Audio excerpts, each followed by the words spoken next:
በጣም ኳሊቲ የሆነ ዕቃ አንደኛ ዕቃ እኮ ነው ከጣሊያን ነው የሚመጣው። ይህ በዱባይ በኩል የሚገባው መስሏል፣ ሐራም ነው።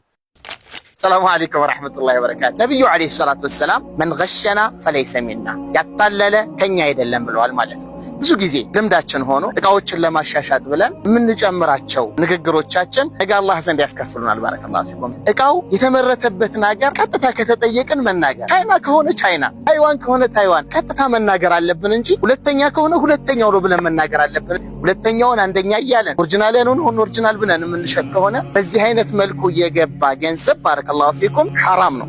አይ ጊዜው እንደዚህ እኮ ነው እንደዚህ ካላሻሻጥን እኮ ገበያ የለም። ላ አንተ ውሸት ስለቀጣጠልክ ጨምረው ነገር የለም። አላህ የጻፈልህን ቀጥታ ነው የምታገኘው። ሐላል እንድንበላ ዱዓችን ተቀባይነት እንዲኖረው በከሰብነው ነገር ነገ አላህ ፊት እንዳንጠየቅበት ዛሬ እውነታውን መናገር ያስፈልጋል። ማንኛውንም አካል ማታለል፣ የሰዎችን ገንዘብ በሐራም መብላት የለብንም። ሰላም አለይኩም ወራህመቱላሂ ወበረካቱ።